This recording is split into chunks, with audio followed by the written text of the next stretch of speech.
All right, without wasting much of our time.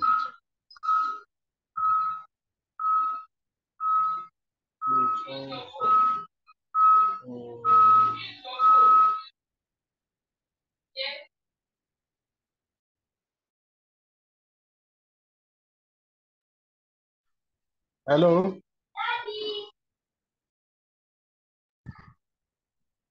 We are listening, sir.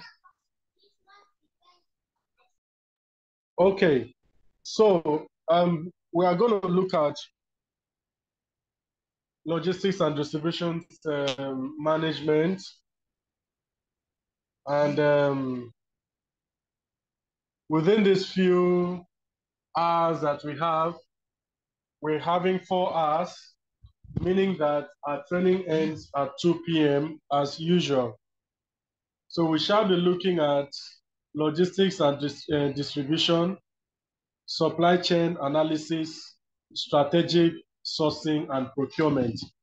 So those are the 3 modules that we'll be looking at in the next 4 hours.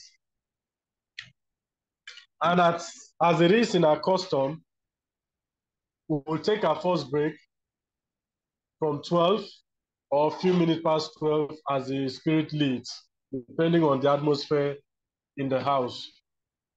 But the break definitely is going to take place 10 minutes. Secondly, please mute your mics. When you ask to speak, you'll be given the platform to speak, or when I call your name, you just have to unmute and then respond. Please, let's be together. If I call your name once, do well to respond so that it doesn't feel like, oh, I'm only calling Zachariah, I'm only calling Gloria, and we have a whole lot of people there. I work with people that are active, not people that are just there listening to my voice. No, I may not call your name. I don't feel offended about that. Thank you very much. So, briefly, let's look at logistics and distributions management as it applies to supply chain. My first question is, can supply chain cycle be complete without logistics and distributions system or management in place? Can it No. succeed? Yeah. It can you say no, ma? I say it cannot succeed if there's no logistics. But I can tell you that it can succeed without logistics. Can you prove your point why you think it can succeed? And then I'll tell you why I said, or you said it cannot succeed without logistics. Prove your point, and I'll tell you why I say it can succeed without logistics. The floor is yours, Gloria.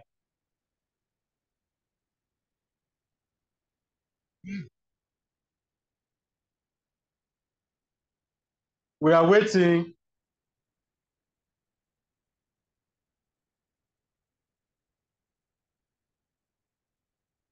Is she still here? I'm here, sir. Okay, prove your point. You said supply chain cannot succeed without logistics and distribution. And I'm telling you that it is wrong. It is not so.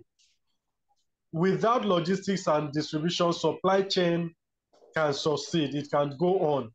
Then buttress your point why you feel otherwise. Your time starts now. Okay. To me, I feel that supply chains has to do also with movement of products, of goods. And if they have to be displaced from one place to another, there is need for the logistics and the fleets to get those items or those products moving. So if they are not available, how then would they move from one location to another? If there's no proper planning, organization, and management of the resources that are available. So that is my own way of looking at it. Okay, thank you. So you want me to believe you now, or I should go with you, right? I should toe your lane, but I refuse to. I refuse to toe your lane Okay, let me get your temporarily. own point. Yes, another person, Zachariah, are you here? Yes, good morning. I'm here. Okay, sir, you are welcome. Good morning. Thank you so much. So I actually was going to toe the line of Gloria, but I don't know. I don't know how you are going to convince us otherwise. Because a part of supply chain, one of the major activities in supply chain is logistics, and it's logistics. So for you to make goods and services available, you have to move them from one place to the other. And logistics has to be the overall planning, coordination, and movement of the goods. It also includes the storage and inventory control of these goods. So without all of these things, I don't see how supply chain is going to succeed. But I really am waiting to hear your own point of view. Thank you. Okay. Thank you very much.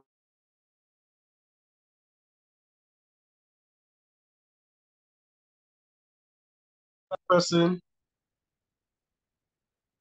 who is speaking. Raymond, are you there? Victor. I raised my hand.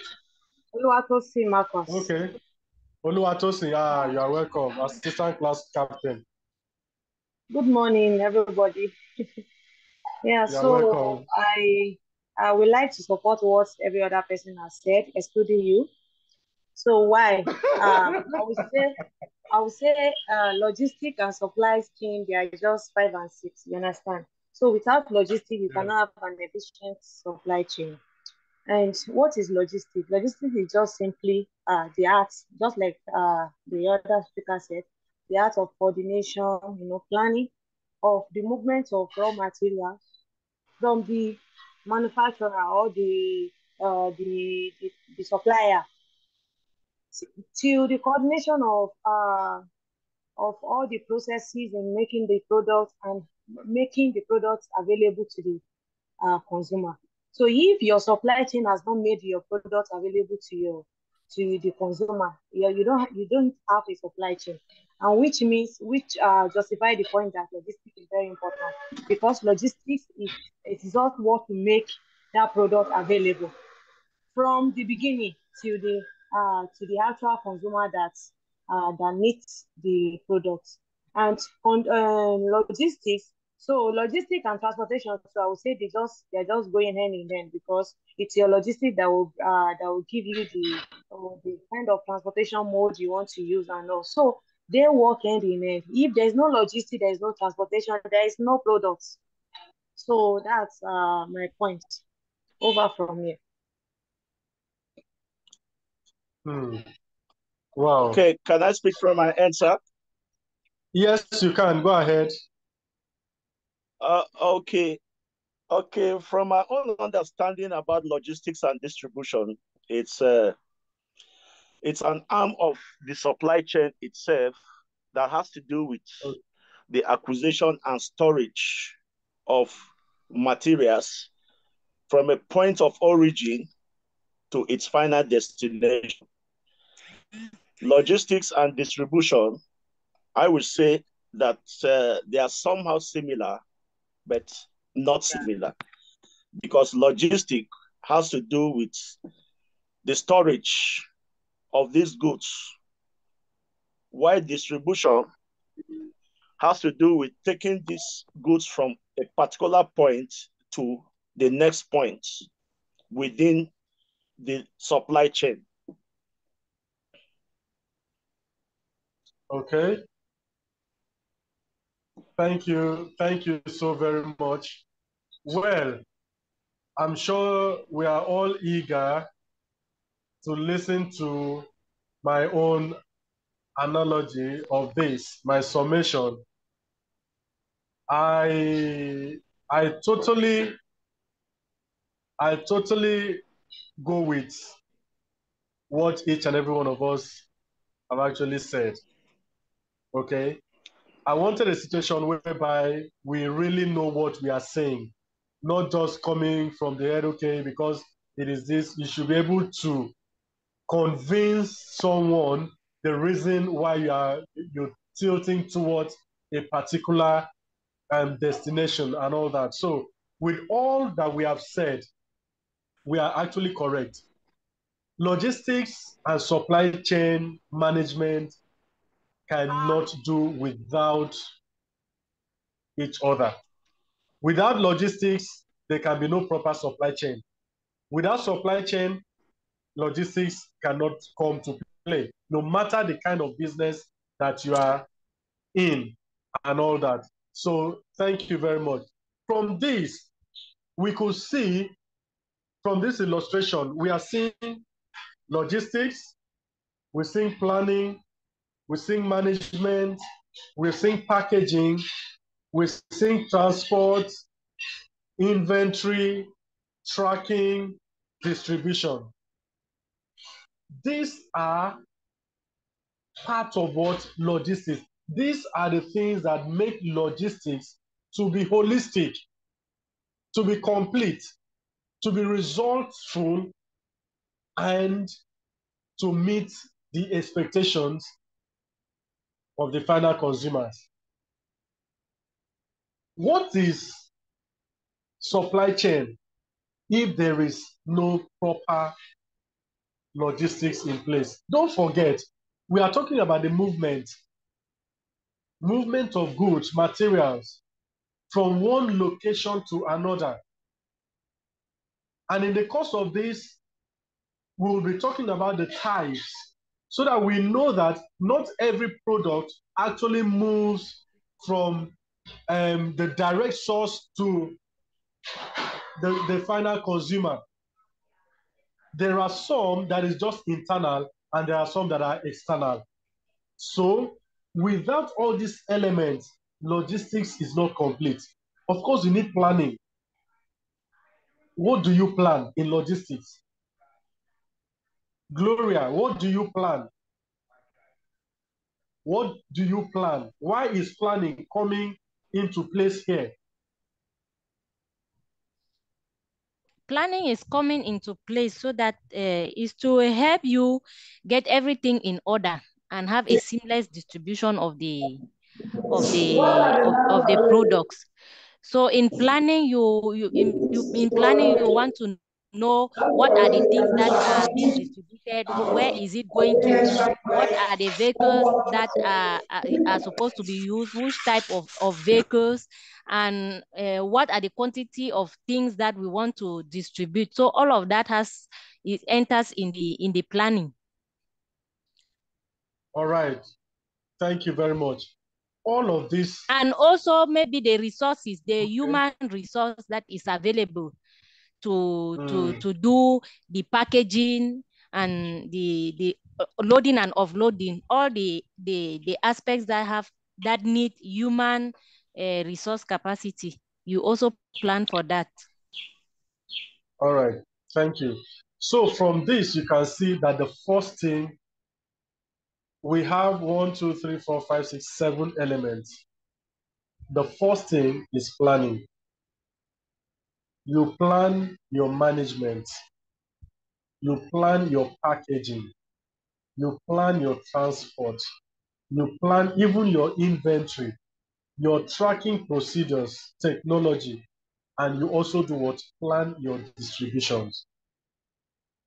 Okay, so planning is very vital as far as logistics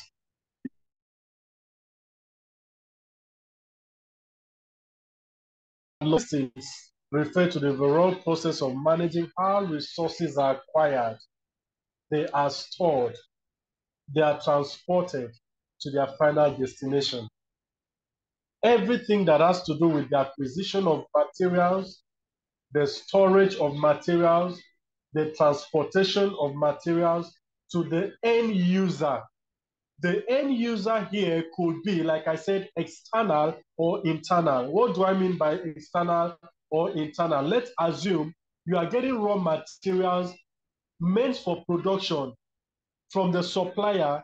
Obviously, the end user of that raw material is the organization. That is what internal.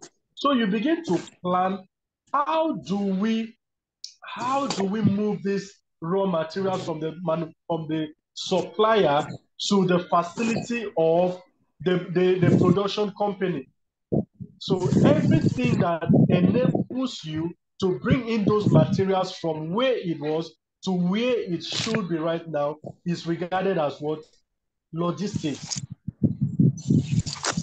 Because you've gone past the acquisition level. Can somebody mute his or mic, please?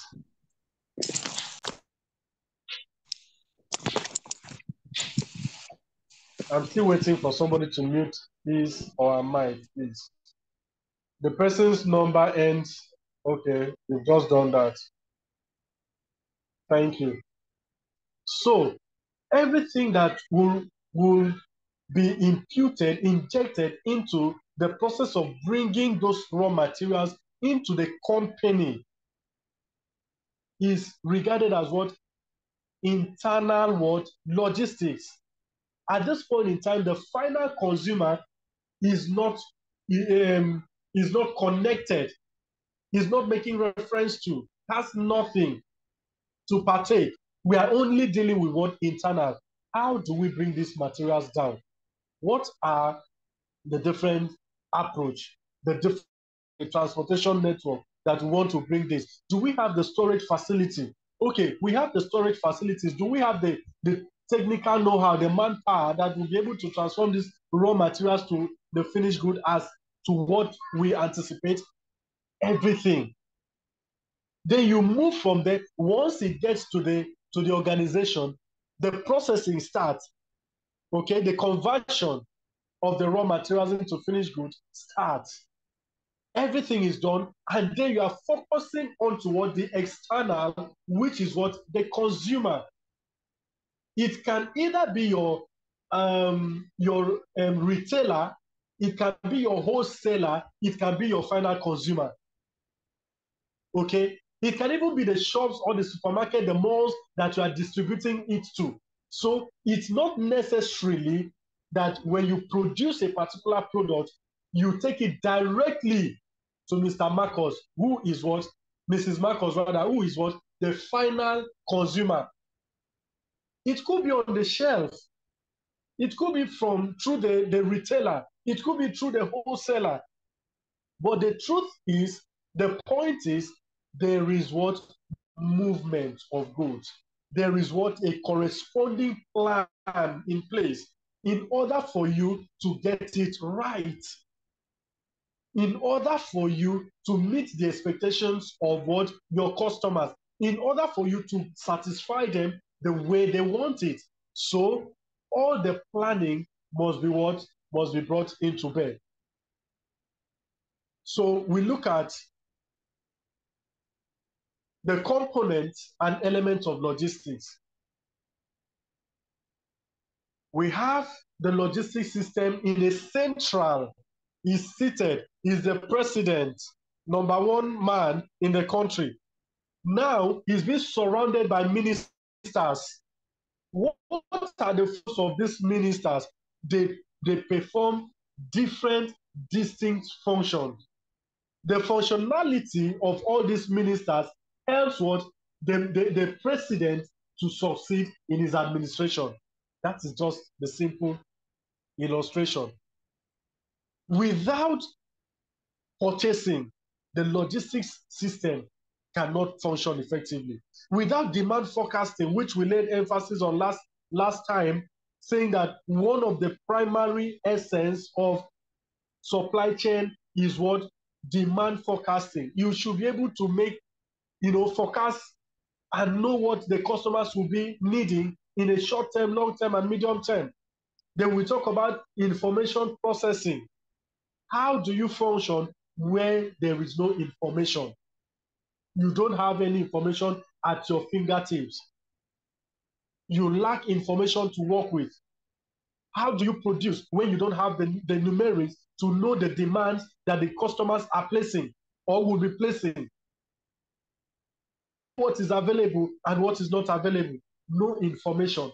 The packaging, of course, you are doing everything possible to gain the attention of your customers. Hence, your packaging must be planned. How do we improve on our packaging? Different from what we have been doing in past times. How can we do something that stands the test of time? Have a packaging structure on ground that meets the expectation of the people. Then you talk about storage and materials handling. Do I have enough facility to store my products? How do I handle this product?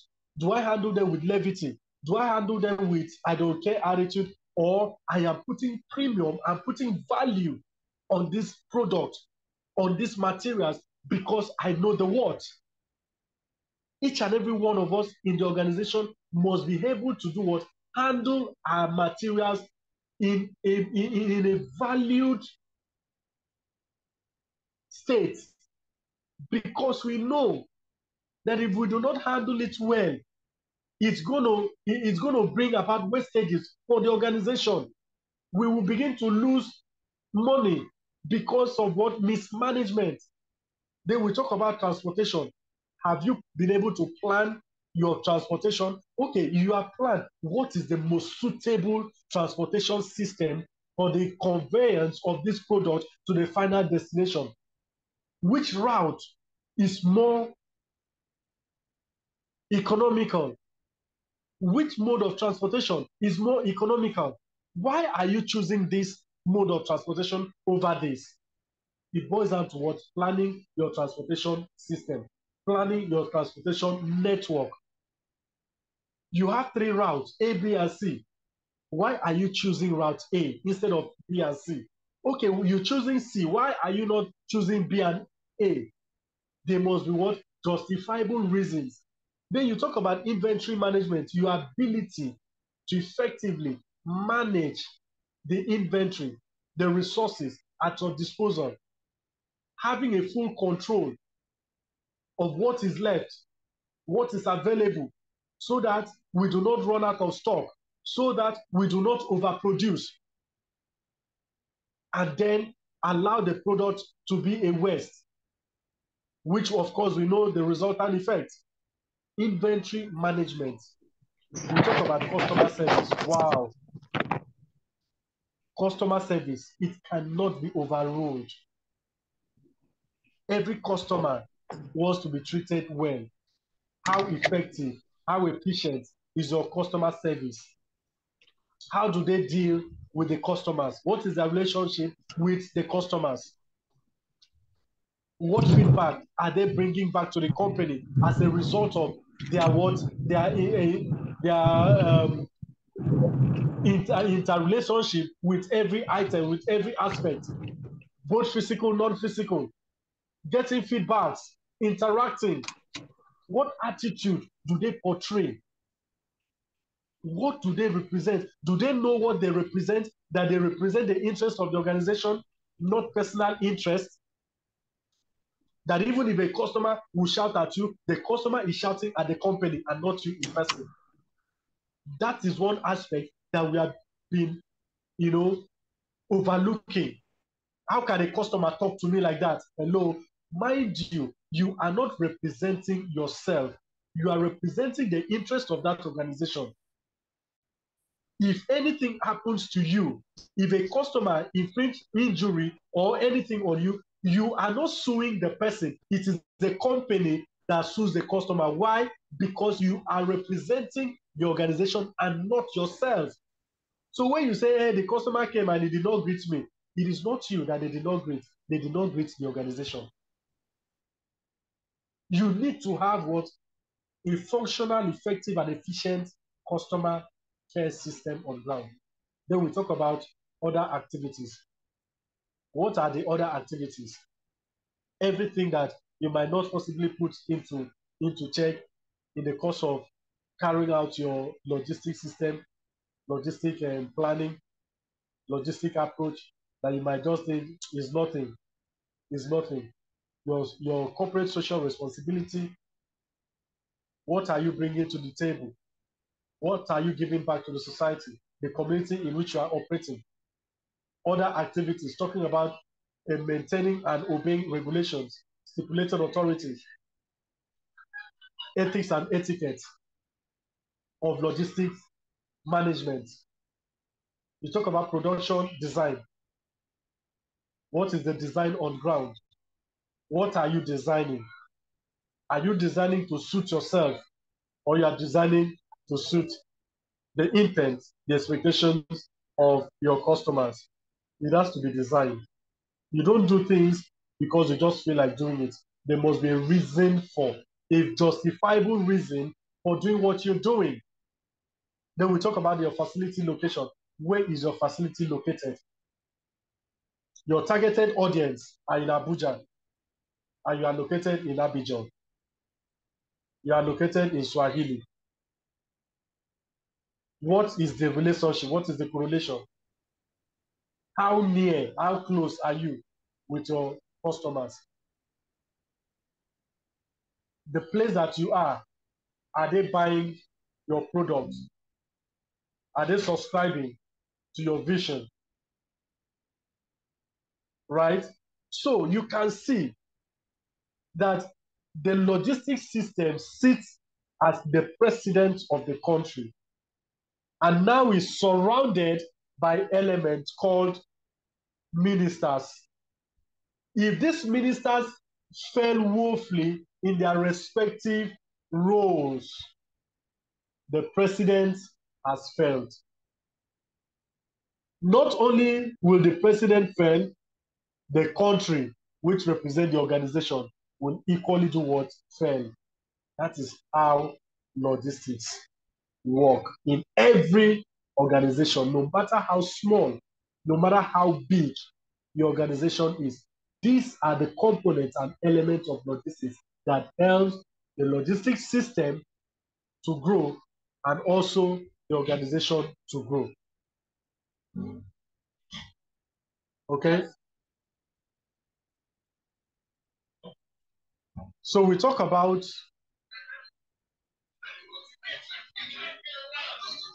the trend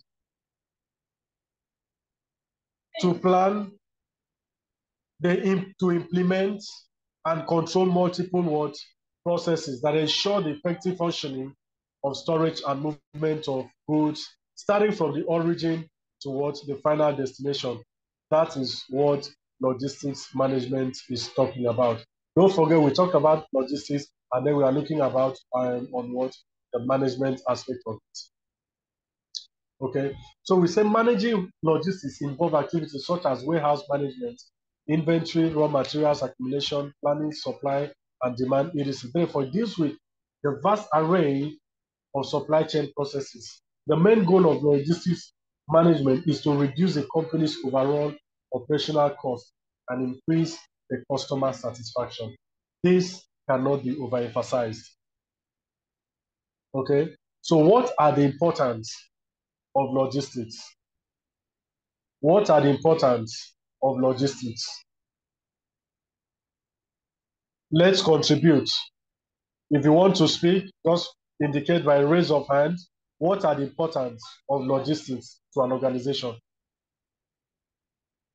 Let's make an input. Anybody? Zachariah, Emmanuel, Ambrose. Good morning. This is Victor. Good morning. It enhances trade. Logistics enhance trade.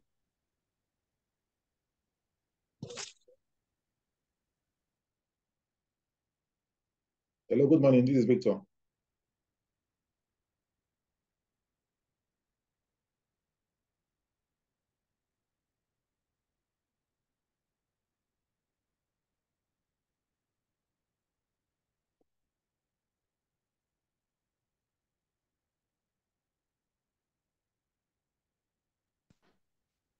Hello, Victor. Hello, We can't Victor. hear you. Okay. We can't hear you so, again. okay, good morning now. Can you hear me now? Good morning. Yes, please. So the importance of logistics, I can say it improves organizations' profitability. Like you said, the aim is to reduce cost and give customers satisfaction. So a well-planned Yes. logistics gives the company profits because they are able to plan from the beginning to the end and to avoid wastages. Over. All right. Thank you, Mr. Victor. That's noted. To avoid wastages and it brings about profitability. Okay. Any other Yes, person? Glory. let me contribute, sir. All right, please go ahead. Yeah, so logistics is very important, in getting the right product at the right quantity, in the right condition, at the right place, at the right time to the right customer, and at the right price. It also helps to increase visibility. That's making you be able to monitor a step-by-step process in the supply chain, from production to delivery, warehousing, and transportation. Yeah, that's my contribution.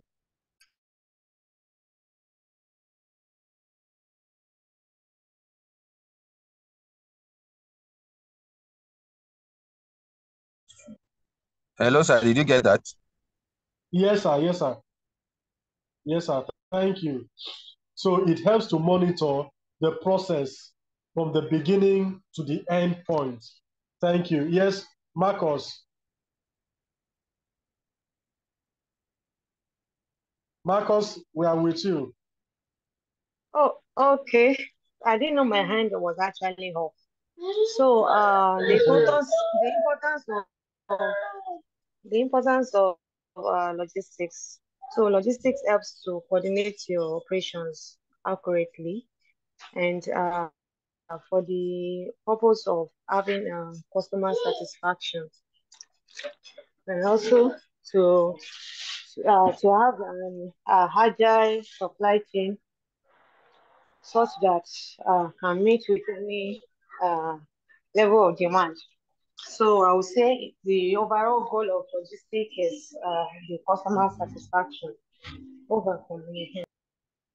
All right, thank you. So some from the chat here, somebody says, Sarah Ambrose says that the importance of logistics is to ensure management of materials and utilities of a project, to ensure the availability and use that will bring about customer satisfaction. Okay, thank you. C says logistics assists businesses assess and provide support in meeting demands and requirements and ensure the timely delivery of goods and services. You are absolutely on point. Okay. Yes, sir. So, okay, Ambrose. Yeah, I was also looking at the real-time visibility. Logistics Okay. provide information that really makes the company derive decision from the informed data, because the logistics provide that information on real time. So the managers of the organization is able to make decisions out of that. Thank you. Yes, decision making from the top is made possible because the data that is needed for operations for the functionality of the system is provided on time. Thank you. Ogechi, you are welcome. Yes, sir. I wanted to say that it ensures logistics ensures that demand meets with supply and that goods are available as when needed, and customer satisfaction as well. Okay. Goods available.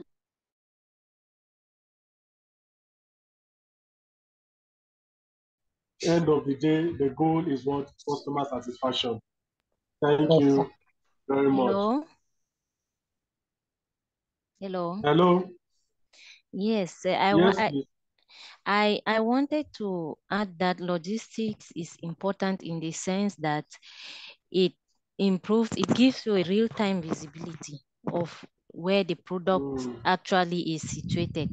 And then also it causes the company or the organization to save some money, to save cost, in that there are operational issues that could have come if the logistics was not there, that will make the institution to spend more. So when there is an adequate planning of logistics, it reduces some of those operational expenditures that an organization can incur. Then I also want to add that it reduces workload, because in doing the planning, the work is organized in such a way that the human resource that is available can be able to efficiently do the work. So the workload is also reduced, and it can promote some excellence in the system. Yeah, thank you very much. You know, when each department, each functional unit have their well-defined roles and responsibilities, there's no ambiguity. And once there's no ambiguity, the work goes onward smoothly. And once the work goes on smoothly, you save time, you save cost, okay? Because we know what to do, why we're doing it, where we are doing it, how we should do it, and to whom we are doing it with. So we have precision. We have a mental knowledge, okay, of what we want to achieve, a mental picture of where we are running to. Not that this one is running this way, this one is running this way. At the end of the day, we are just wasting time, wasting resources, which is detrimental to organization. So we said that one of the advantages or importance of logistics is that it boosts business profitability. Just like all that we have said so far, without all of this, there cannot be what profitability. How can there be profitability when there is no customer satisfaction? How can there be profitability when we are wasting available resources? How can there be profitability when we don't know exactly what we're doing? So it has the ability to improve the operational excellence, which is necessary to grow and expand your business. Okay? When you provide value to your customers, the value created, the value added brings what? Profitability to the organization. So number one is what it brings. Then we talk about it improves what? Customer experience. When you give all, when you give your best, it improves what? Customer experience. People begin to talk about you. Your customers begin to have a better feel of what you can offer. They can go to sleep and know that, yes, my product, my order is in safe hands. Why? Because they know that you are providing 100% effective and efficient logistics operations. So it improves customer experience. We say that track different aspects of the supply chain is the essence of logistics process. It allows companies to communicate effectively with the customers and provide fast and quality service. Fast and quality service to them. Hence, smooth logistics operations create enormous value to the customers, which in turn build a brand reputation. So whatever you're doing, you are building a reputation. Whether it is your logistics is ineffective, you are still building a reputation. Whether it is effective, you are still building reputation. However you do it, the point is you are building. You are what? Building reputation. But the question is, what kind of reputation are you building? What kind of reputation are you building? Then we said it reduces operational costs. When there is effective logistics system on ground, it reduces what? Operational costs. Okay? We have planned we have done a survey and we discovered that taking route C is the best option for us to get to the destination on time, for the product to be in the right state, and for us to reach our customers in the most convenient time. That is an option. It's the best. All of a sudden, we discovered that for one reason or another, something went wrong. It was not considered, and you decided to take B, route B, which for you to get to the destination is going to take you like 8 hours. Route C would have taken you 4 hours. If you are going by road, you would have been able to save what? Fuel. Okay? You know the cost of fuel right now if you're a Nigerian. So 4 hours drive, calculate it by 600 or 650 per liter, and you know how much it is. If you are taking the right decision based on what your analysis, you would have been able to do what? Save the organization some money. The time would have been saved. So an effective logistics system reduces what? Operational cost. Logistics management leads to transparency and visibility in the operation. This tends to improve overall efficiency of the business as it provides route optimization, just like I've explained, to enhance on-time delivery and reduce the fuel cost. So it is important for you to do what? Carry out your unbiased analysis. Okay? For you to take what? The right decision for the interest of the organization. We said that it ensures what? Seamless delivery. When Mrs. Marcos does what she's supposed to do, Glory on her part is very efficient. Okay? Zachariah is top notch. This one is doing this. At the end of the day, we smile. Why? Because each and every one of us were able to do what? Live up to expectation. So with this, we bring about what? Seamless delivery based on our technical know-how, based on our level of professionalism, based on application of ethics and etiquette, and every other thing. We are able to do what? Give a seamless, stress-free delivery. That is one of the essence of having a smooth operations on ground. Then we say,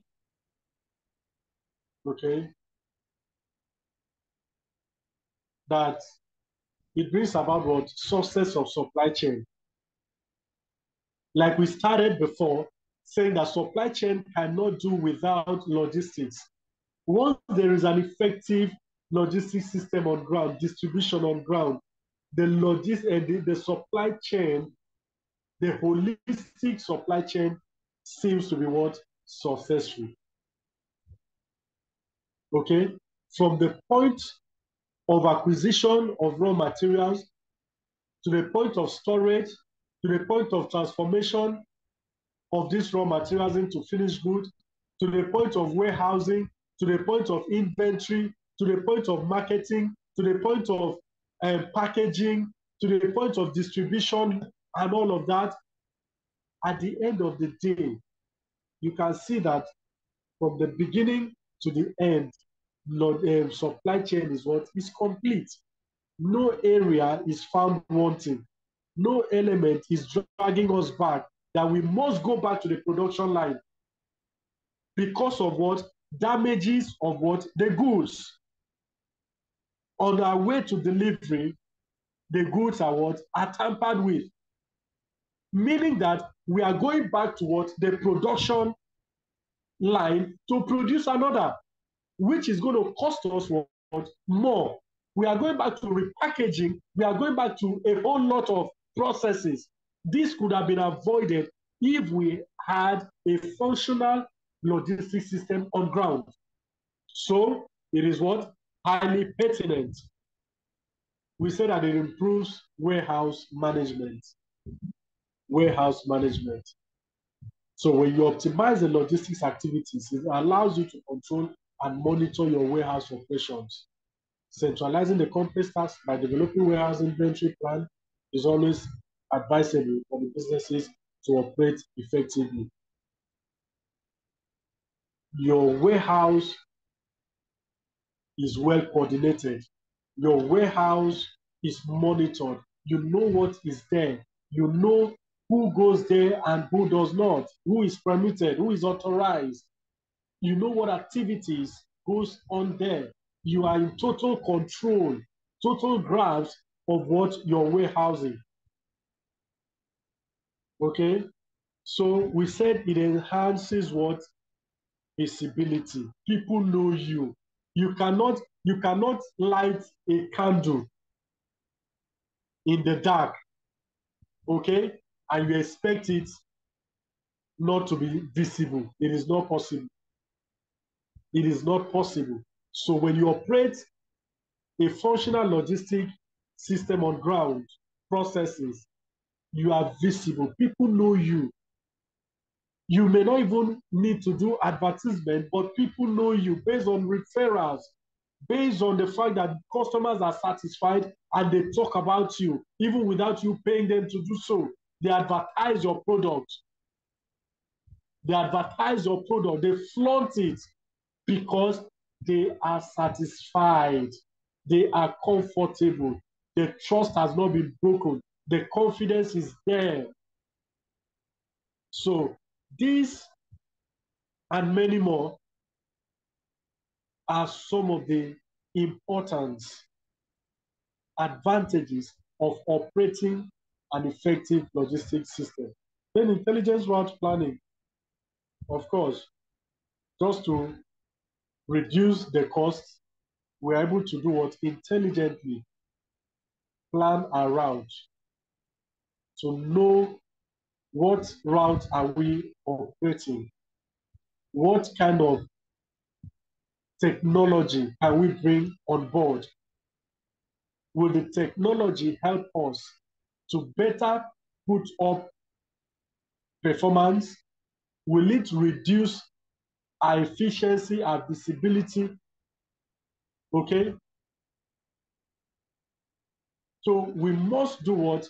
Bring all of this into what? Into planning. Then we talk about risk management. Everything is associated with what? Risks. You must be able to manage your risks. You must be able to envision your risks, plan your risks, manage your risks, control your risks. You cannot avoid it. Okay? Any questions so far, please? Any question?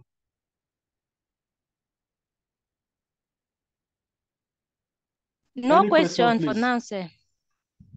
All right. So we move on to the 7 R's of logistics. As a logistician, if there's nothing that you take from here, just put the 7 R's in your left hand so you don't eat with it, because this is very important. It's very important.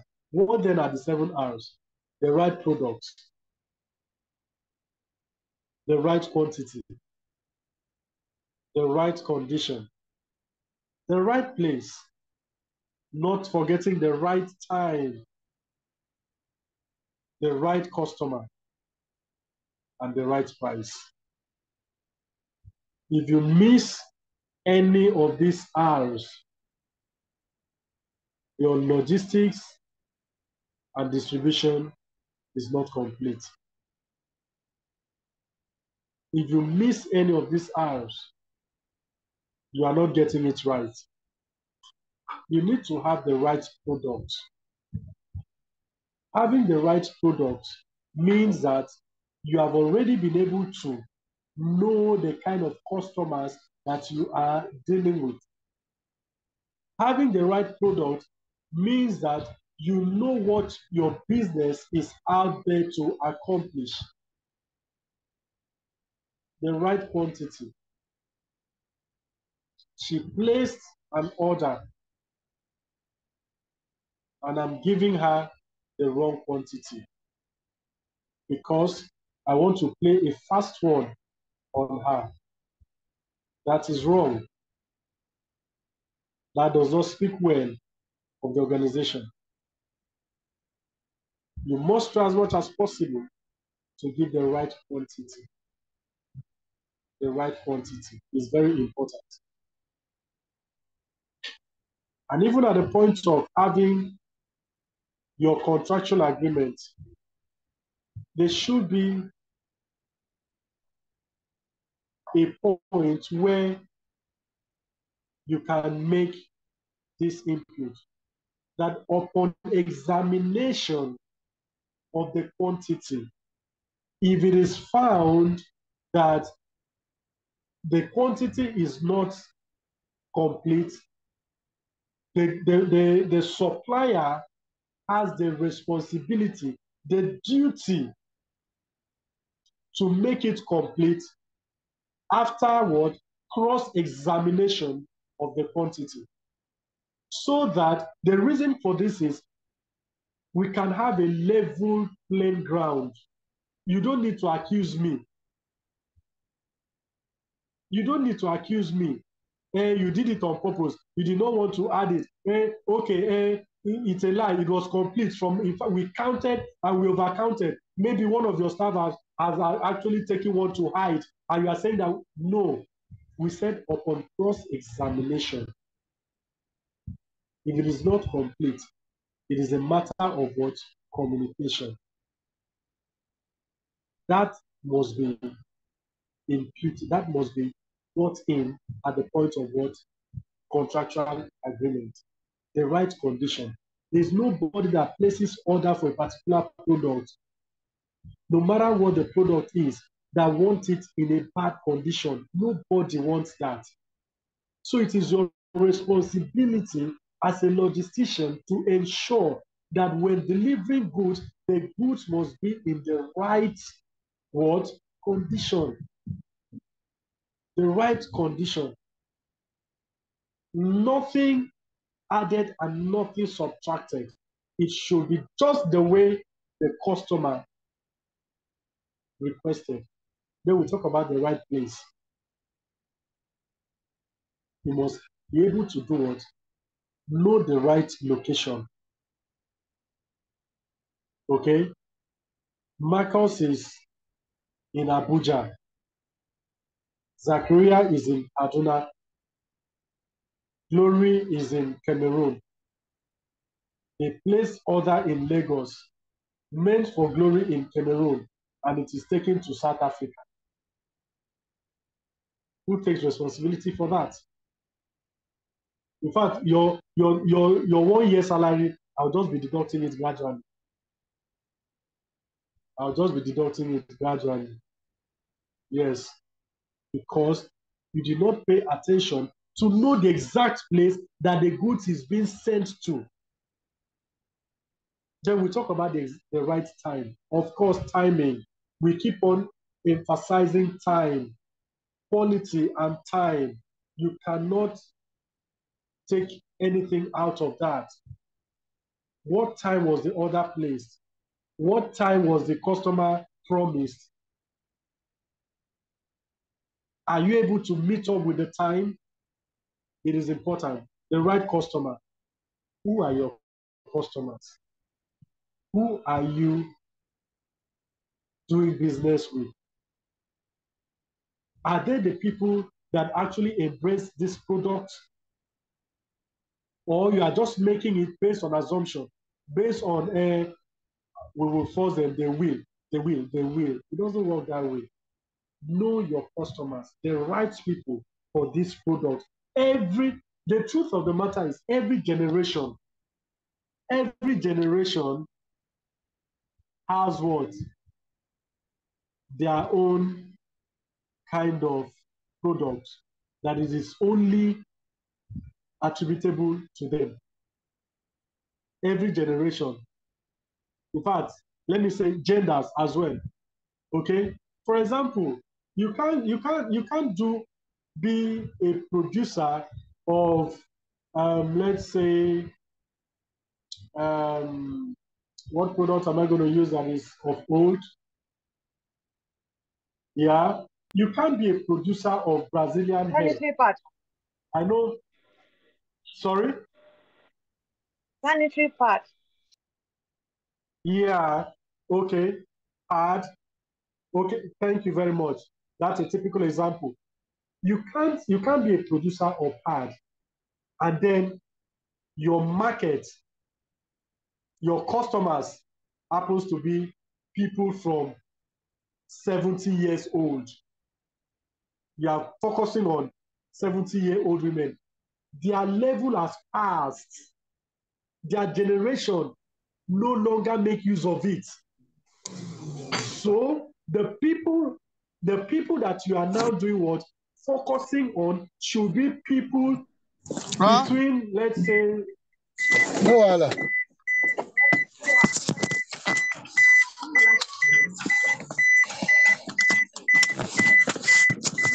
Mr. Rotimi, please can you mute your mic?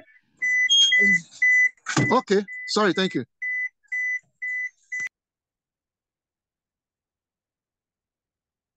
Okay, so the people that you should be dealing with are the teenagers. Well, nowadays, I don't know from what age they started, but let's say from 15, 18. Let's say from 18, we are targeting 18 to maybe about 40, 45. Those are your what? Your generation that you are targeting. Before you know it, the 40 generation will do what? Will give way. So you should be able to know what the right customers that you are what producing for. Not just producing because you want to produce. You say, okay, what is the total number of female in the world? Okay, let's not make it in the world. Let's make it country. What is the total number of female in Cameroon? Give and take. We say they are 3 million. You say, wow, that is a market. 3 million females. Unknown to you that out of the 3 million females that you have, if you are producing parts, out of the 3 million, there are people that are still active that will be using it are just maybe 1.5. And you went ahead and you are producing every month 3 million, 3 million. You are not getting the right people, the right customers. As much as you are working within that geographical region, I'm not talking about producing for another country or another, just within your place. That means you have not been able to do what? Study the people that you are what? Producing for. It is important. It is one of the 7 R's in what? In logistics. And we talk about the right price. You want to kill your customers because you have given yourself a target. In the next 2 years, I want to buy private jets. In the next 2 years, I want my company to relocate from Nigeria to UK. With that, you want to choke your customers with price. It will not work. When they see that you are choking them with price, they have options. They have alternatives. You are not the only one in the system. If you want to choke me, I'll tell you, I refuse to be choked. I'll look elsewhere. And if you do that and you have 50 people, 50 customers leaving you within a week, your company will feel the effect of it, the impact of them leaving you. It will be felt. In your sales analysis, it will be felt. In your income analysis, it will be felt. So this should for us. Okay?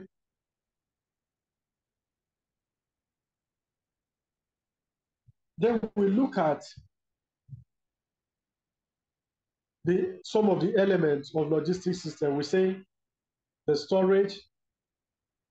Don't forget the 7 R's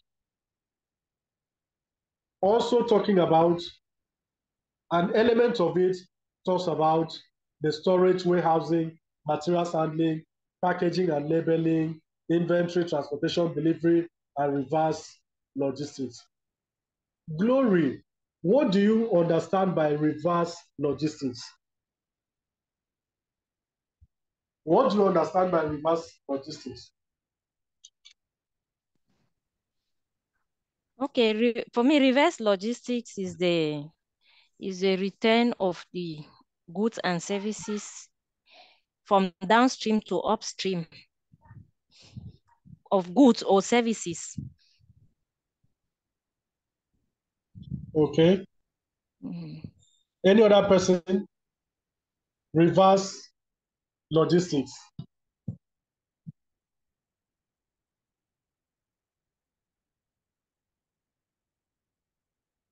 Okay, simply, like you said, it is just talking about returns. It could be returns and it could be recalled. Returned and recalled, they are two different things. True or false? Or are they the same? True. They are not the same. They are not the same. Thank you. Reverse, like I said, talks about either recall or return. The return here simply means that possibly it got into the hands of your end user. Something was spotted and all that, and it was returned. Say, no, I can't take this.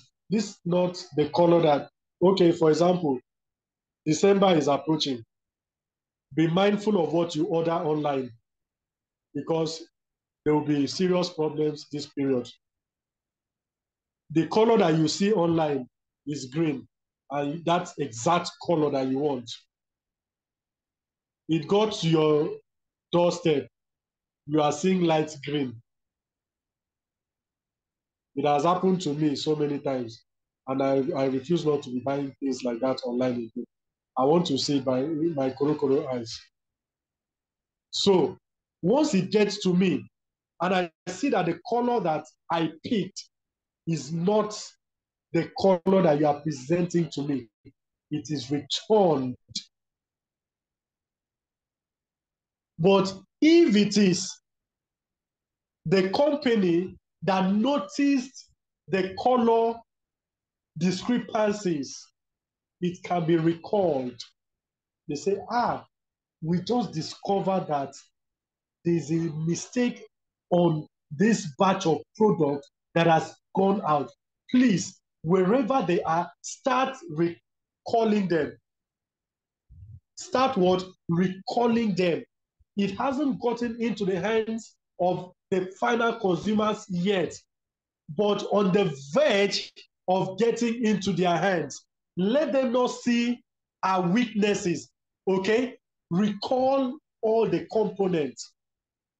Once it is recalled, it is brought back into the facility and it is looked at, adjustment is done, necessary adjustment, and then the right thing is done and given or pushed or distributed into what? The system. We have so many cases like that. Sometimes automobile companies would have finished producing, manufacturing their cars. At the end of the day, somebody spots something and they're like, wow, that means all the gearbox of all the batches that we produce is actually faulty. Please record them. They could even be on the high sea to their destinations, but it will be what? It will be recalled. That is what reverse logistics is what it's all about. Okay? So the logistician should always be at alert, a proactive logistician, to know when to recall, to know when product is returned, and then the necessary action is done. Okay, so we look at different warehousing system and all that. From this is a warehouse. Okay, this is a warehouse.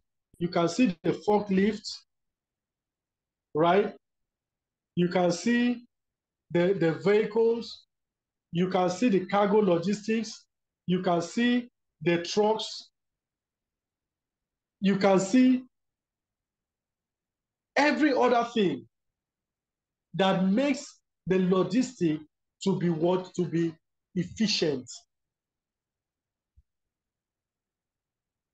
All hands on deck. It is not the function of one person, one department. No. For you to be able to manage your warehouse effectively, it goes beyond just having goods inside the warehouse and having someone as your warehouse manager. There are other elements, there are other things that you must put in place. You consider the personnel management, the human resources. You consider technology. Gone were the days when people will be carrying goods on their backs, and before you know, they begin to have punch bags. No, things have changed. With the advent of technology, you can just get an equipment that will just bring all the goods and carefully arrange it without somebody taking the stress. This is how warehouse management system lays out. You say warehouse management involves the control and administration of warehouse operations, where equipment, materials, goods, and other valuables are kept. In a warehouse, sometimes it is not only finished goods that are kept there. Sometimes there are other valuables. There are other materials. It's just like in a bank. A bank is a financial institution. But in the bank there, some people put gold. It's gold money. It is not paper money. But when sold, it translates to what? To money. It is valuable asset. So anything that is valuable is kept there in the vault, in the bank. So the same thing in the warehouse. Not only do we have finished products, there are other what? Valuable items that can be kept in the warehouse. That is the reason in every proper warehouse, you do not have just anybody walk into the warehouse. Unauthorized persons are not allowed in. Why? Because of what is kept there. Okay? So we say it improves flexibility and responsiveness. Eases activities like orders and shipment, secures the expensive equipment, labor management. It ensures that materials and goods are kept in the right way. So we must be able to do what? To develop an attitude of having a functional logistics system on ground, without which we cannot do what? We cannot function. Without which we cannot function. Okay? So we talk about the inventory management. Of course, we've discussed that last week, inventory management and all of that. So we say we have the types of logistics here. The forward logistics, reverse, inbound, and outbound. Can somebody explain to me what he or she understands by inbound and outbound logistics? Can somebody explain, please?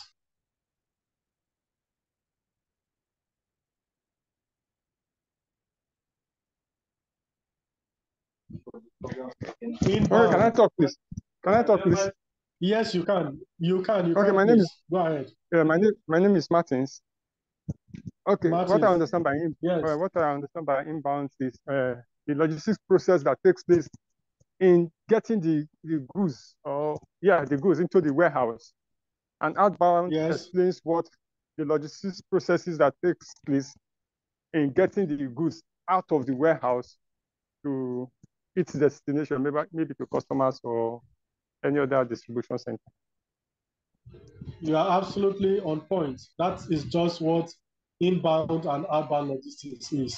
Like we explained when we started, all the logistics processes that entails the organization bringing in the goods into the facility, into the company, is inbound. And anything that warrants the produce or the product moving from the organization to the final consumer is what is outbound logistics. Okay, who can attempt forward logistics and reverse logistics? Of course, we just explained what reverse logistics is some time ago, few minutes ago. So what do we understand by forward logistics?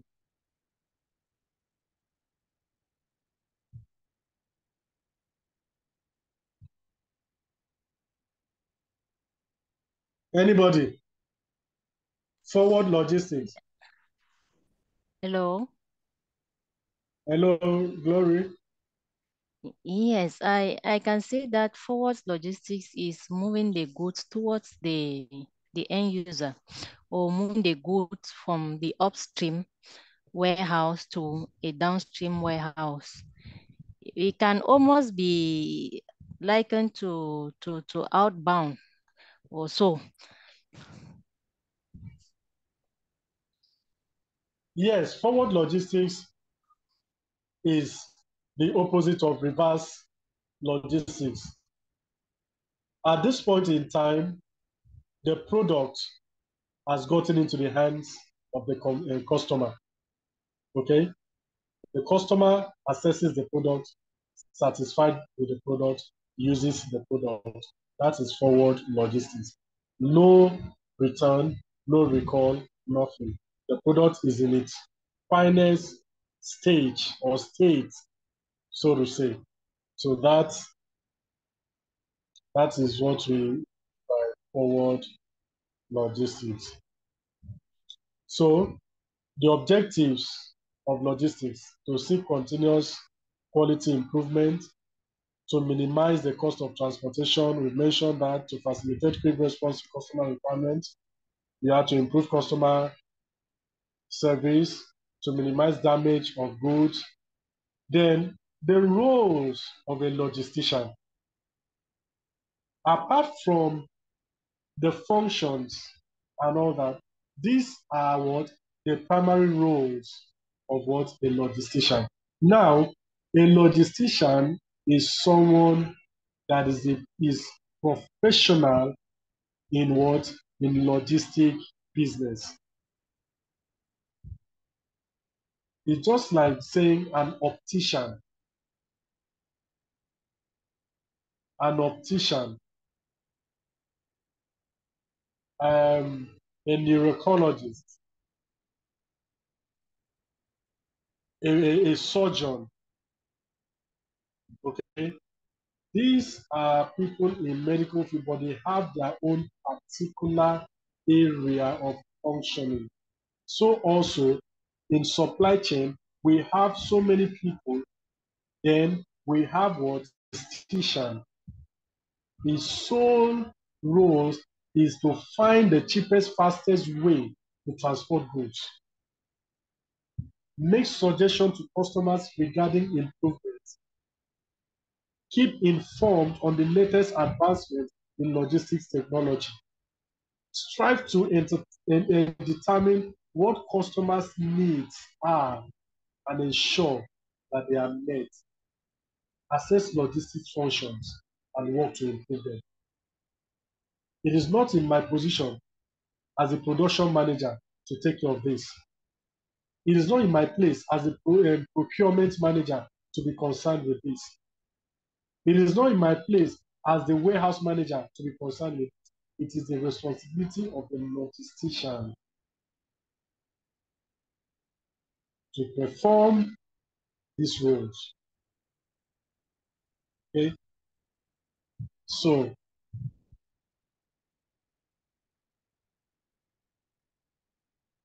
let's look at, I'm going to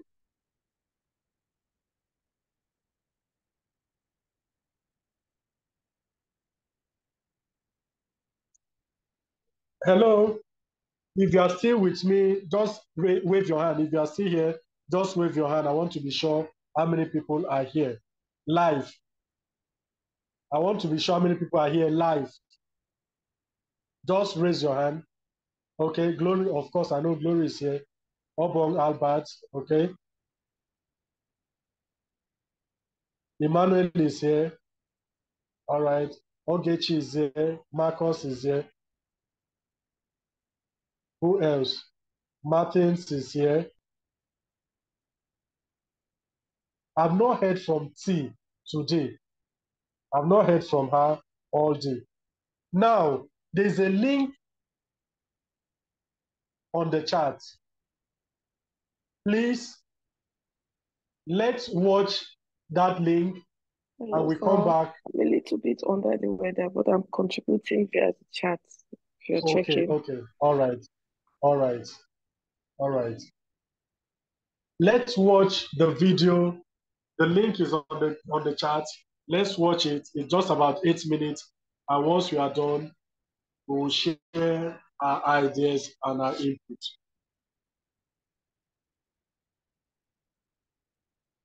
Just click on the link. And when you are done watching, let us know that you are done. Thank you.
I cannot view any video.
us are through with this with the video?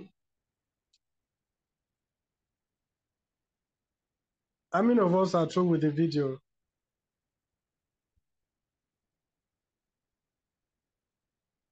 I couldn't watch the video. The link was not processing. It was not processing. Yes.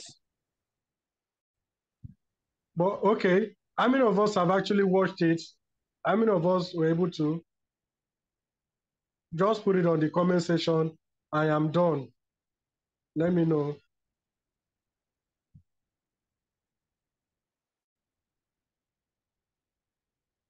If you are done, just write it on the comment section so that we know we can proceed.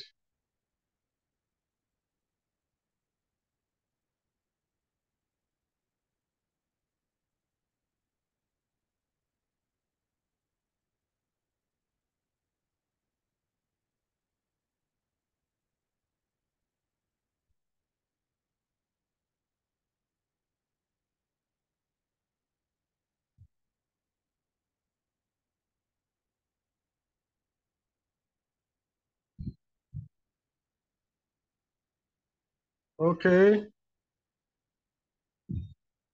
T said she can't hear. She can't hear. Tosin said, I am done. Tosin said, I'm done. Martins is done. Zachariah is done. I'm sure Glory should be done by now. Glory should be done by now. All right. So, Mr. Martins, what do you make of the video that you've just watched? Okay, what do you make of the video?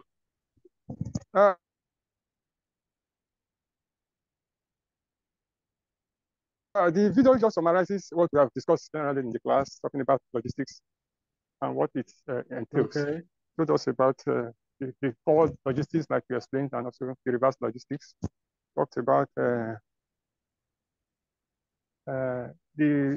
7 rights of logistics, which includes the product, the price, the place, the right quantity, the right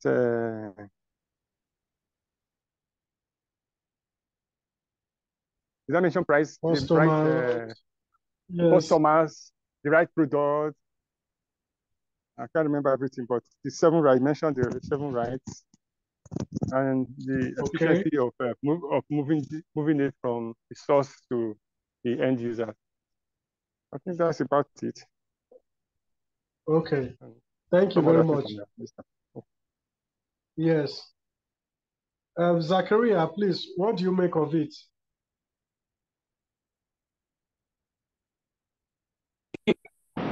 Yes. So, in addition, I've also learned that the more complex, the more the number of partners in the supply chain, the more complex it becomes to manage, and the more expensive it is to also manage. Thank you. You know, we talked about simplicity and complexity during our supply chain.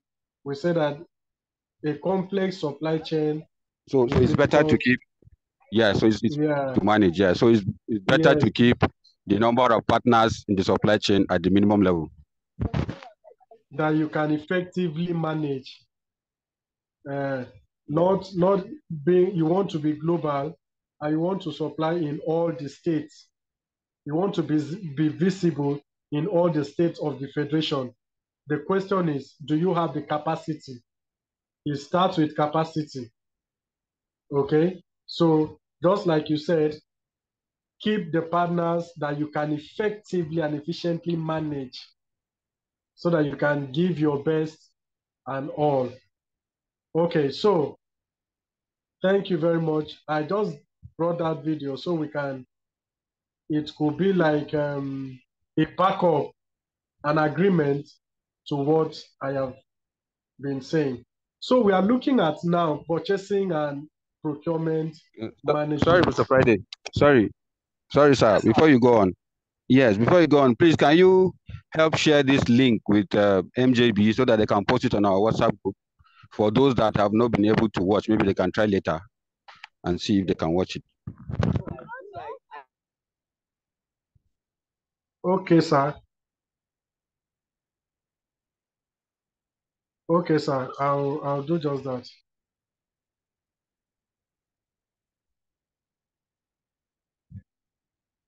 Okay, the link has been sent to the site now. I've just sent it, so they can watch it from there. Yes, sir. So we're looking at purchasing and procurement management. Purchasing and procurement management. You know, like we often say that purchasing and procurement, in some cases, people say it is the same. People say it is the same, but the truth of the matter is they perform different function. They perform different function, but they have a goal to achieve in the organization. We'll look at how they are distinct in operations. What make each to be different from from each? What role they play, and all what have you. So let's move.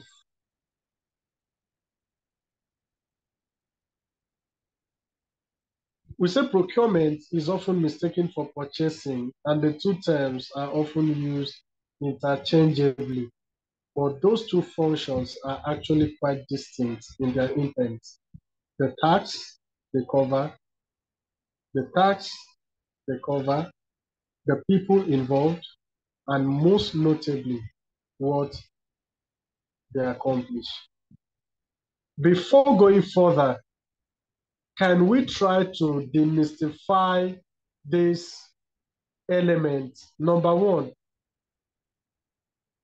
the tax they cover, the people involved, and the most notably, what they accomplish. What do you make of it, sir? Mr. Zakaria, Mrs. Marcos, Mrs. T, you can put it on the comment section. Glory, just the four of you. What do you make of this? Read and then interpret. How is it applicable in an organization? The tax they cover, the people involved. What kind of people are involved? Is it not human being with one head? So why is this one? The most notably, what they accomplish. Mr. Marcos, Mrs. Marcos rather, what do you make of it?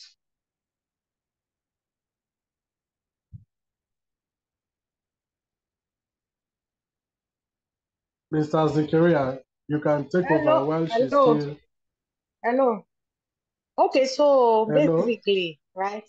Hello? Please let me know Yeah, if we you can can hear hear me. you. Okay. I can hear For you. my own, okay, so from my own perspective, right? Purchasing. Okay, first of all, purchasing, it's like secondary to procurement. Procurement is what is done primarily, Procurement, you work with the data you have. So I would say procurement is just like quantifying the quantity of what is required and how you want to go about it.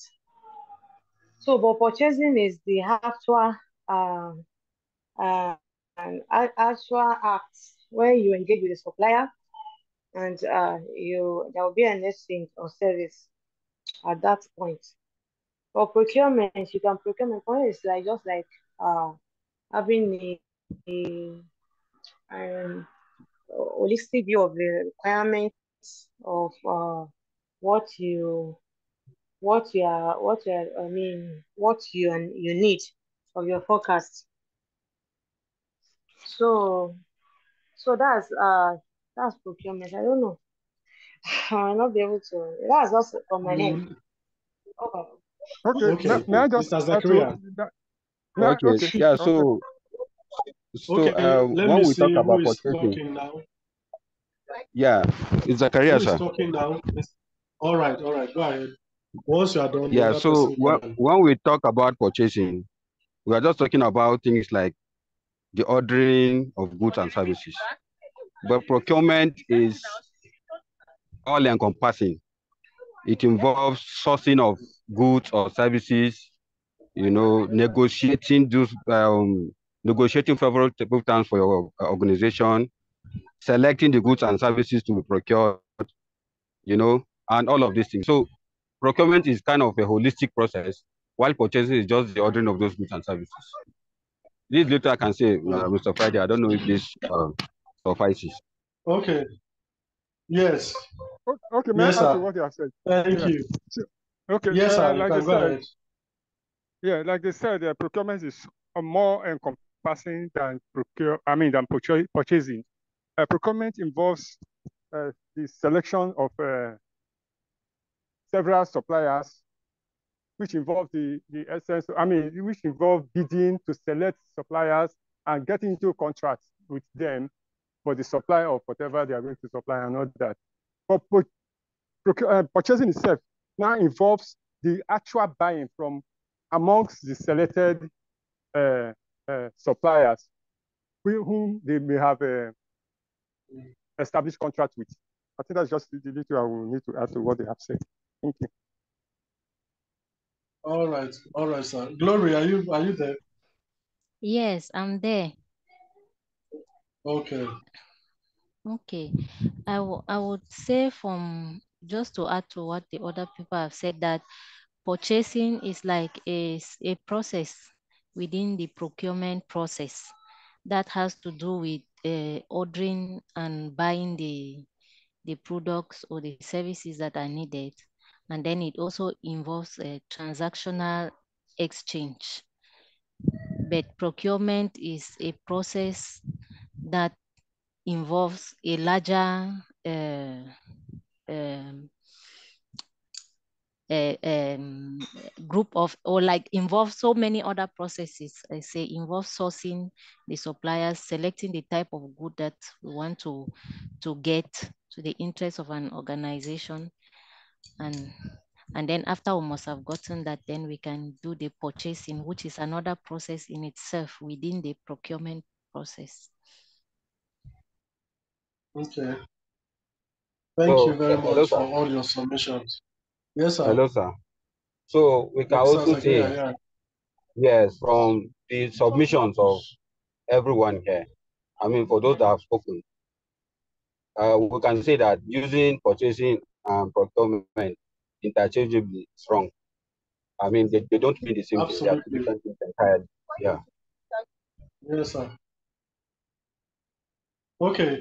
C says procurement may deal with the sourcing of activities and selection of goods and services that are needed in an organization, while purchasing is the process of ordering the goods and services.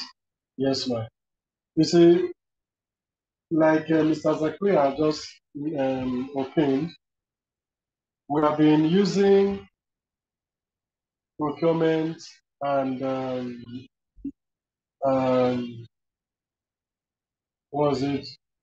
purchasing the same interchangeably. And that is where the mistake comes in. Okay? It's just like being in a university environment and you cannot distinguish between a professor and a lecturer. I say all of them are lecturers. All of them are lecturers. Fine. They may be lecturers, but there's a level, there's hierarchy. Okay? So it's just like saying procurement and purchasing is the same. No, it is not the same. Like you have said, Purchasing is the parent. I mean, procurement is the parent. Purchasing is just the son that is given birth to. Meaning that, to a large extent, procurement surpasses purchasing. It is in procurement that you can bring about what? Purchasing. So, procurement handles the holistic overview as far as acquisition of raw materials within an organization is concerned. I often say that procurement is more of contractual agreement within a supplier and the buyer, which sometimes the purchasing department may not be given that right to go into such an agreement. Okay?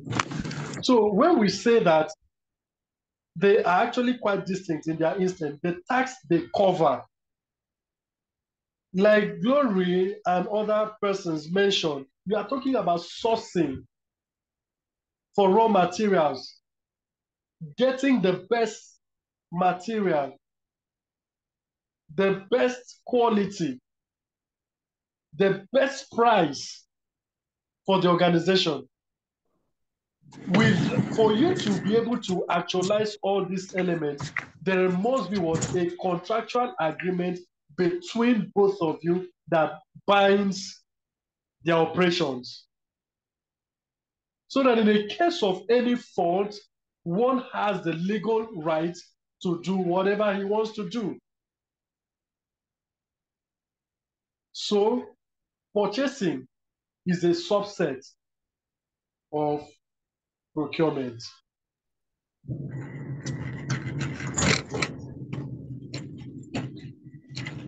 We said that procurement encompasses the entire end-to-end process, the entire end-to-end process of acquiring goods, service, or works from external sources. It includes identifying needs, sourcing, negotiating, purchasing, receiving, and inspecting goods, invoicing, payment, and what? Managing suppliers while saving costs, reducing time, and building win-win supplier relationship.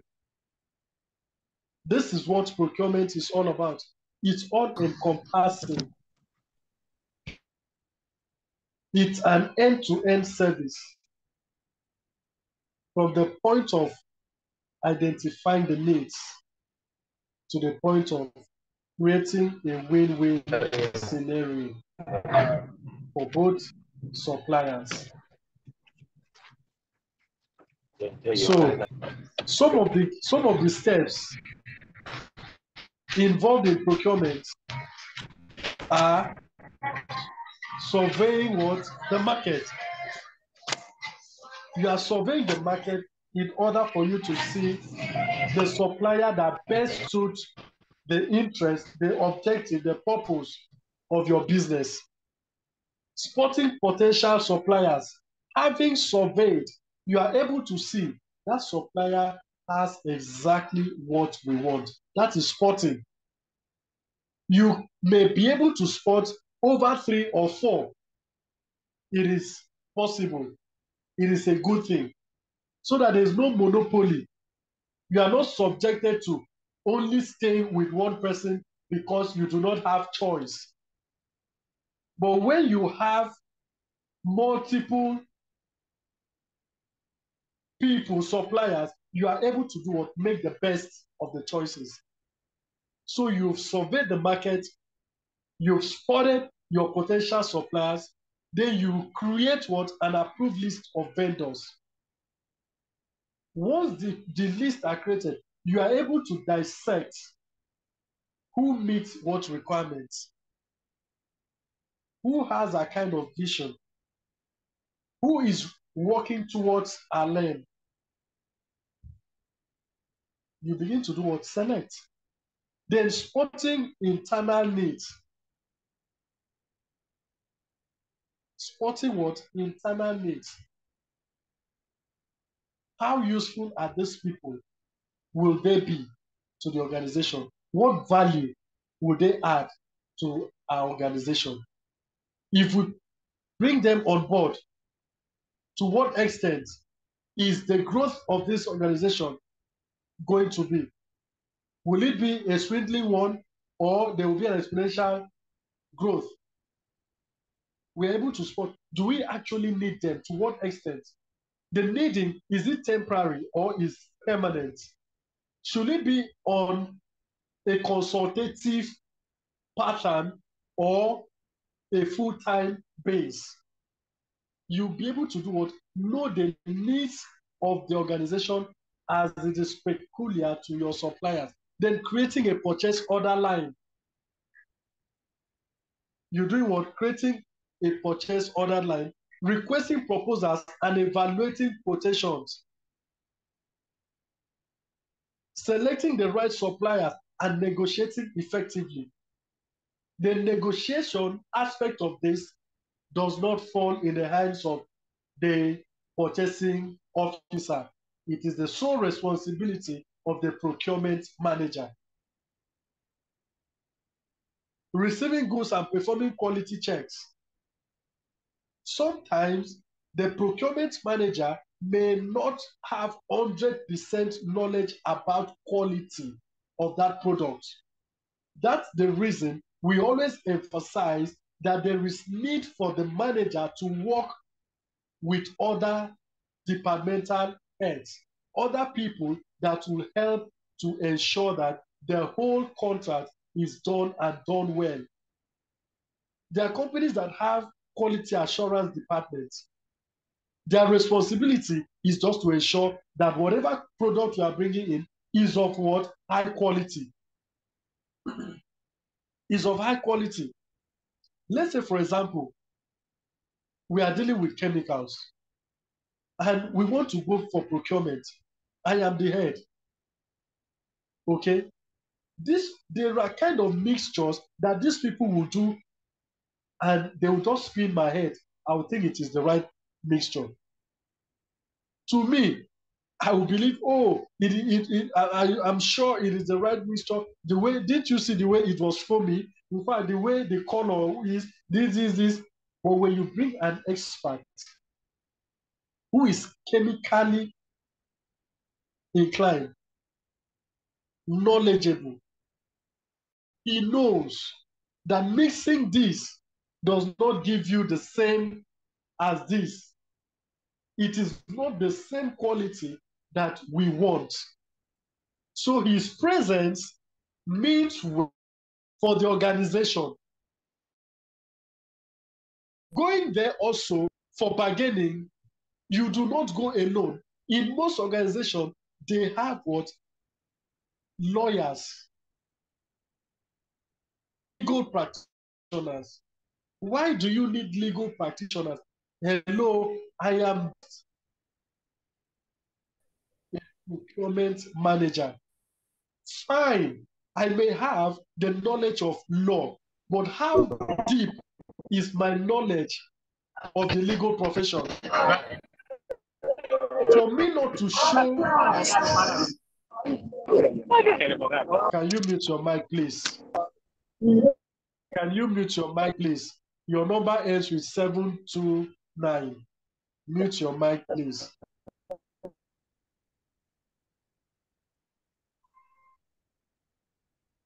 Can you mute your mic, please?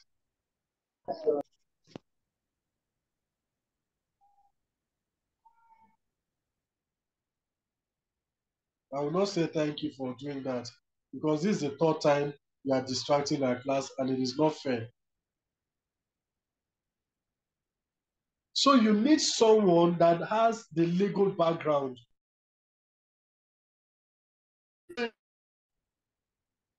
Documents that you may not be able to interpret.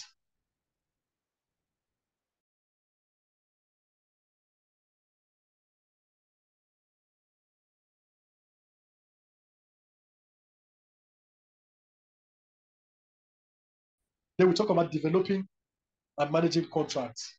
Developing and managing contracts. The contract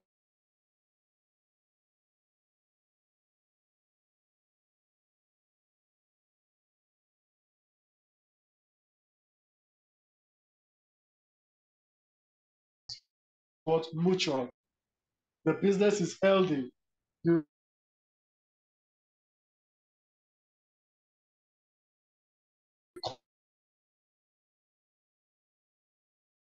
Within us, function associated with the goods and services. Purchasing a set of functions associated with what? Purchasing is a small subset of the broader procurement. This process is activities like ordering, expediting, receiving, and fulfilling payments. The procurement manager does not involve himself in all of this because it is the function of what the purchasing department. Okay, we have done all the contractual framework, all the paperwork is done.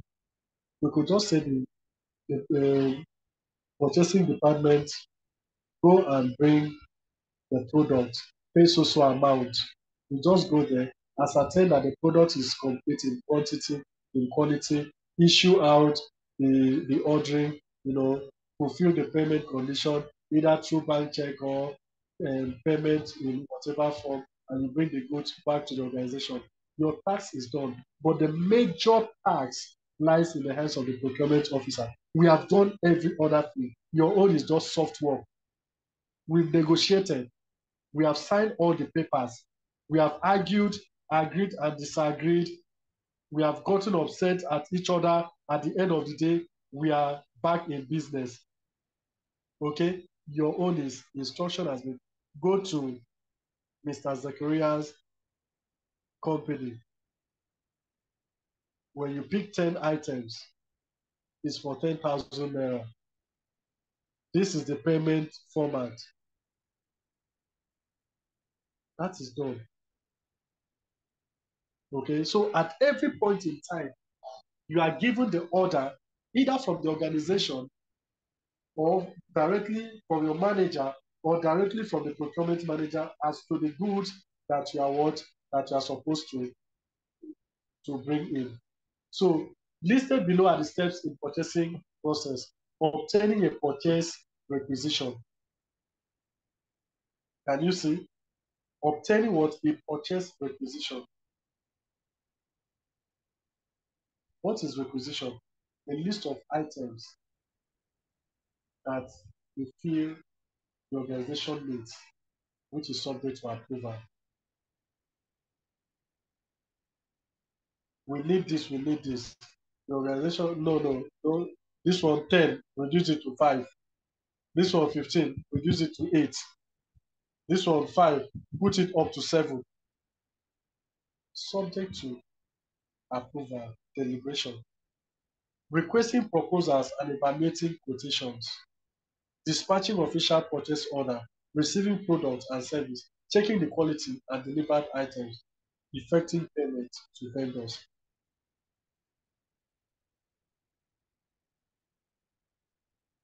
Okay, so what are the difference?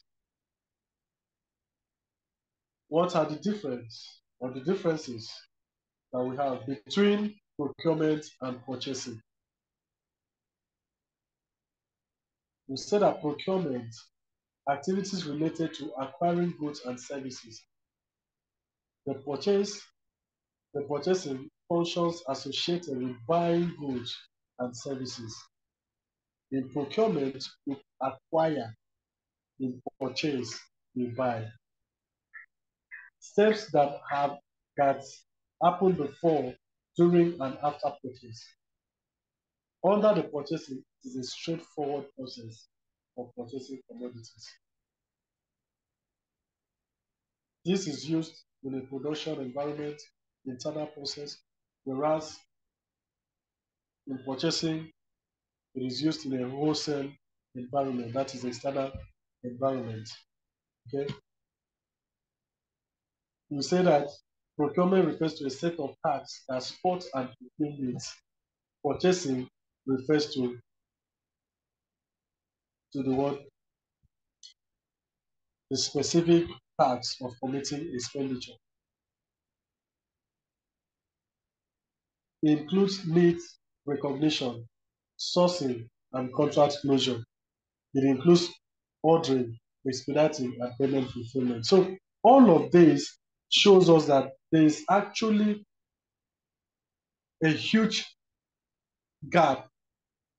The differences are there to show the distinction between procurement and what? And purchasing. It cannot be ruled out. So why is procurement important? In any organization, why is procurement important? Zachariah, why is procurement important? Yeah, procurement is important because the organization needs to, achieve its goal. And procurement is the process by which you source, you order, you select vendors, you select the goods you want to get and services, for you to be able to reach your ultimate goal. It's either to satisfy your customers or to make sure that whatever you aim at achieving, it's actually met. Over, sir. Okay. Thank you. Any other person? Yes, sir. Why is procurement important? And I think that procurement is important given that one aim of an organization is always to minimize cost. It is very important so that they can always get their services or the goods that are of good quality. It ensures that first the goods that are getting are of good quality and that they are the good price. So, and then secondly, it also ensures that they are following the procedures, the legal procedures and standards as expected. So I think that that's why procurement is very important. Can I add, sir? Can I add? Yes, you can. Yes, sir. So, procurement is important also to ensure that all items and services are properly acquired, and so that the projects that the organization sets out to achieve and processes can be efficiently and successfully processed. Without procurement, difficult for any business or any operation to function. So procurement is very, very important. Thank you. Okay. Procurement is very, very important in every organization because first and foremost, you want to get things right by way of meeting with your objectives, which may be always satisfying your customers. Now, if you do not have a proper procurement management plan system on ground, that can ruin everything that the organization is set out for. You will not be able to know the right quality of products, materials, the right quantity, the right price, keeping a cordial, friendly relationship with suppliers, and all of that. And all of this is tantamount to bringing the organization down. But once you have an effective procurement system, of course, you know the right quality of products, you know when, you know where, you have the interests of your suppliers, and they also have your interests. It's a win-win thing. You get their advice as to when to procure, how to procure, and why you should. So it's very important. There's a question here. Somebody says, of late in Uganda, firms are required to include sustainability plan before they can do business with certain organizations and government. How can this be incorporated in supply chain and logistics? Did we get that question? How can this be incorporated in supply chain and logistics? Can anybody attend that? I can try. Okay, please.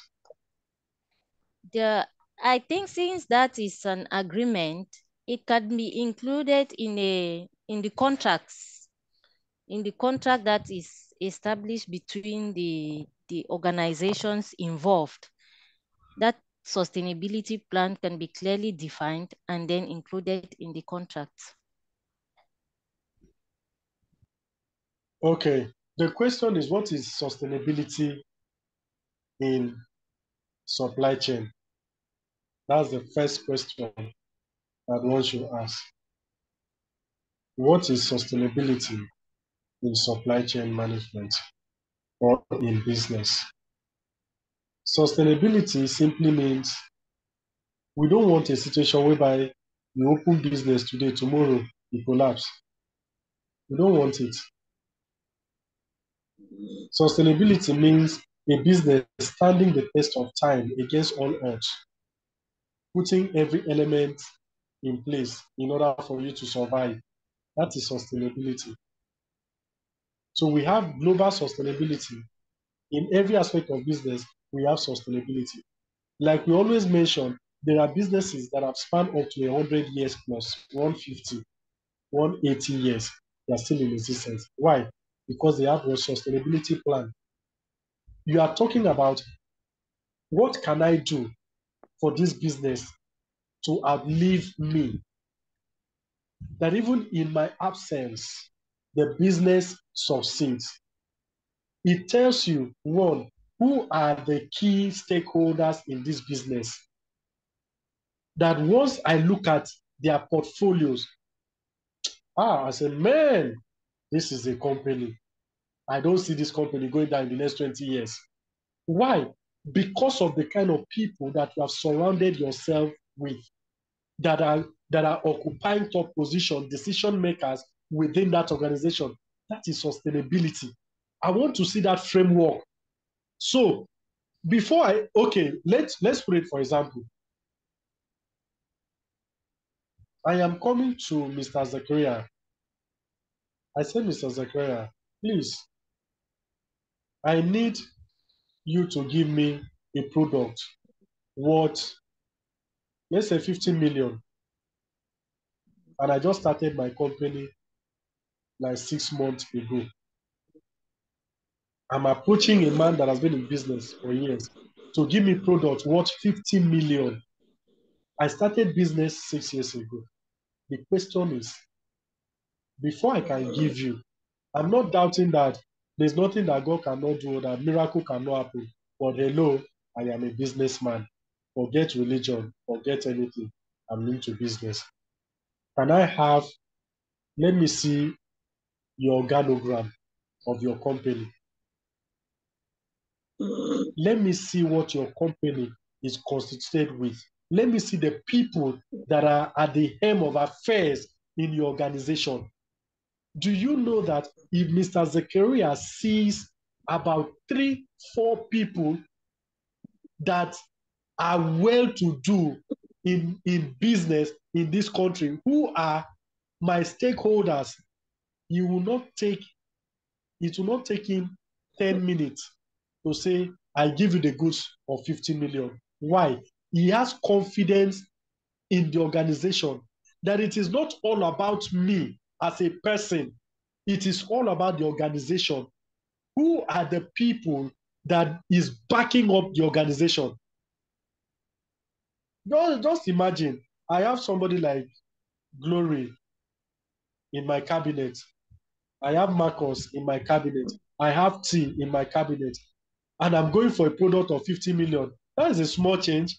Anything. Glory can just say, don't worry, I'll give you a share of 20 million. See, you say, don't worry, I'll give you. With that, there is confidence. So that is what sustainability in business is. Before I go into any serious business with you, I want to know what you stand for. I want to know that thing that is pushing you, the vision, the dream that is pushing you, and the people that are backing you. It is what every organization. I don't want something that you collect 50 million naira worth of goods today. By next week, your phone is switched off. I come to your business place. They say, you just packed last week. Packed to where? Business has closed. That is what it means. 50 million worth of goods is gone. So, sir, how that can be inculcated or incorporated in supply chain is simply having a framework, a document framework that shows the holistic representation of your organization, what it stands for, and the people that are solidly behind the operations of the organization. So that is what it means. Okay. You say procurement helps to control cost and improve financial performance by ensuring organizations get the right goods or service at the right time. Okay. Thank you very much. Thank you very much. So I asked a question, should we proceed on a 10 minutes break or we should continue?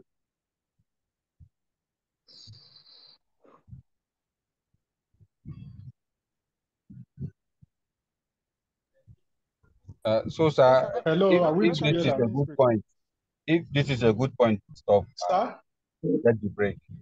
I mean, if this is a good point to go for break, I say if you see that this is a good point to stop and go for break, then that's fine. No, I'm good. I'm good at whatever the participants prefer. I'm okay with it. Then we can take the recess then. So that's why. Okay. I think we can complete the procurement and the procurement aspect, and then we go for break and come and start the last one, that is supply chain analysis. All right, no problem. So we're talking about why procurement is important, and we've listed a whole lot of reasons why it is important. First, to save cost. Secondly, to know the right product to buy, to procure, to bring to the organization.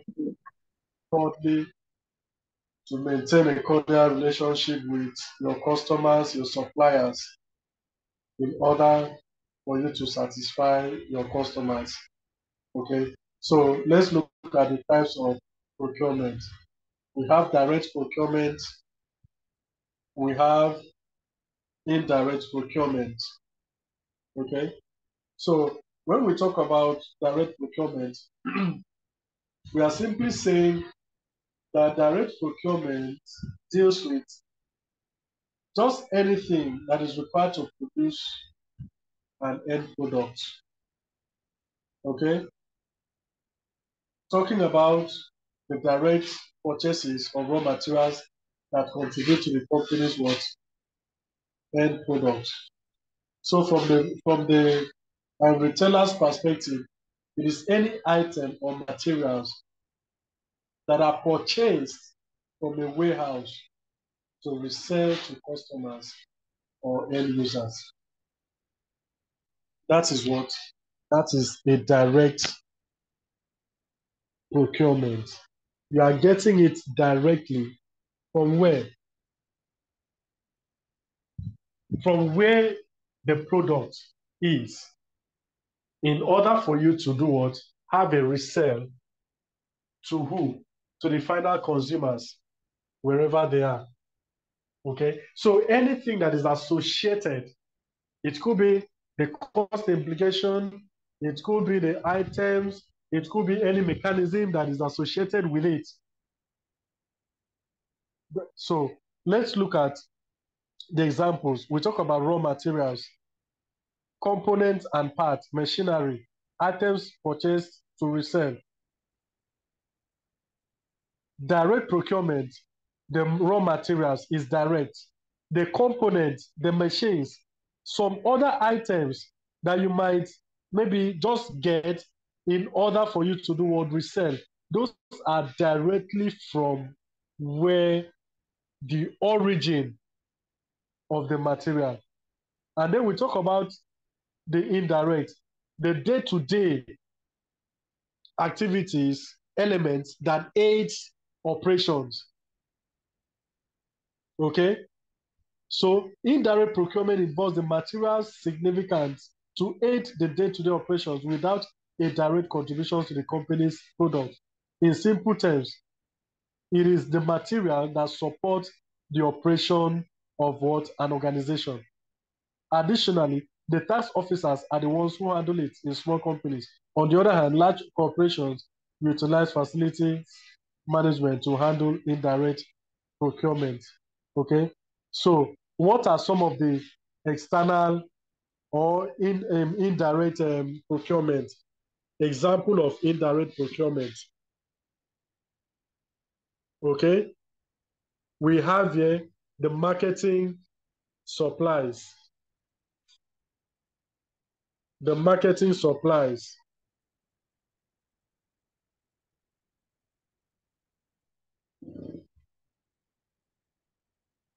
The marketing supplies, we have equipment as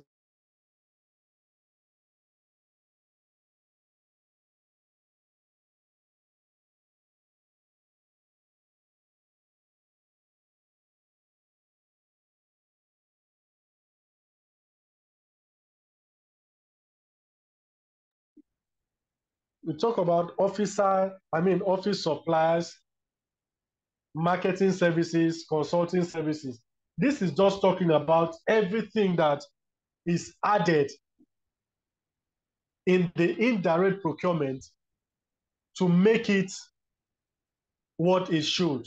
The factors that contribute to. Without maintaining your equipment, there's no way production can be made, meaning that the direct procurement is useless. Without some office suppliers, the direct procurement cannot even stand. Talking about marketing services, talking about consulting services. So all of this is geared towards ensuring that even the direct procurement meets the expectation. It is utilized. It is maximized. We cannot do without indirect procurement. As much as you have the direct, you must always have what? Indirect. Because the indirect helps to do what? The operations of the direct. So we talk about goods procurement. Goods procurement talked about the good itself or the physical items, like the raw materials, the equipment, maintenance, office supplies. A4 paper is office supplies. You have diesel, you have fuel, you have pens, you have like stationaries and all of this. Everything that will help the operations, the day-to-day running of the operations of that business. Then we talk about service. Okay? The service procurement may also do what? Include direct and indirect procurement in its process. Sometimes the software that we use, okay, is service. Sometimes the consultation is service. Sometimes the expert judgment that you seek is service. So for the services of the expert judgment, the consultant, the application of the softwares and all of that, you need what the indirect also to help. How can you bring in a consultant into an office that is not comfortable for such a person to operate? How can you bring in an expert analyst into an organization? You do not have any working tools. Those are what indirect procurement. For what? For the service procurement. So they all work hand in hand. So what are the elements of procurement? We have the people, we have the process, we have the document. The people, the process, and the document. This is how it works. You interface with the people. From point A to point B, end to end, you interface with people. You discuss with people, negotiate with people, contractualize with people. And then what do? The process. What is the process here? The process has to do with what? The technicality, the modalities, the paper framework, the modes of operations. And then you talk about the document, something that shows substantive evidence upon presentation that indeed a contract, an agreement was entered between these two parties. So we look at the procurement documents. What are some of the procurement documents that we have? Request for quotation, request for proposal, request for information, invitation to bid, request for bid, purchase order, contract or agreement, and then what? Seller proposal. For every effective procurement system on ground, they must be followed by this what? Document. It was what? Followed by this document. You cannot move forward without having request for quotation. Like we said, you have a lot of people doing the same business, but you want to select the best. You want to get the best. So what do? There must be what? Request for quotation. There must be request for proposal. There must be request for what? Information. What are you proposing? What information should I gather concerning this person? As much as I'm gathering information about my supplier is also gathering information concerning me. Is he a kind of person that when I do business with him, he will not pay on time? Has he been owing other people? How many people has he owed that is out of business with, say, after 6 months, you'll get tired and you leave them alone? Is he that kind of a person? I'm having like a searchlight on my supplier. My supplier is also having a searchlight on me as a buyer. So we are all what? Searching ourselves in order to do what? Gather the best information that we need in order to get the business working. Invitation to bid. You are not the only person. We have a lot, like I said. What is your best price? You are bidding for this. How much do you? What is the best? Other people are coming. Are you bidding because? Are you giving us this price because you just want to do business? Or you are giving us this price because that is the best? That is going to be a win-win scenario, not a lose-win scenario. You are the supplier, you lose. I, as the buyer, I gain. No, it shouldn't be. All it should be is win-win scenario. Request for bid, purchase order, contract, or agreement. Once we pass through all these stages, The next thing, you fulfilled all requirements. You have fulfilled all requirements. What is left is to put pen on paper to say, okay, business, business, we sign, the deal is closed, and we move. You perform your task, I perform mine. What is accrued to you is done as at when due. And if peradventure there is any need for adjusting anything on the contract, it must be done in a legal way. Changes that is made in the contract is always written and not verbalized. I cannot call you to say, hey, Mr. Zakaria, you see, actually, I don't think I'll be able to keep to this part. I think we should change this. I will just keep it by word of mouth. It does not work. Everything that must be introduced must be written down. The reason for that is so that we have documents to back up our arguments. Okay? So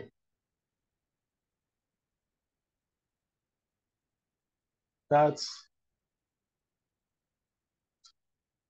is what we are looking at. I'm looking at. Okay, we will start with strategic sourcing and procurement once we return. So we come back at 12:45. Our break starts now. Thank you. We'll come back at 12:45. Thank you.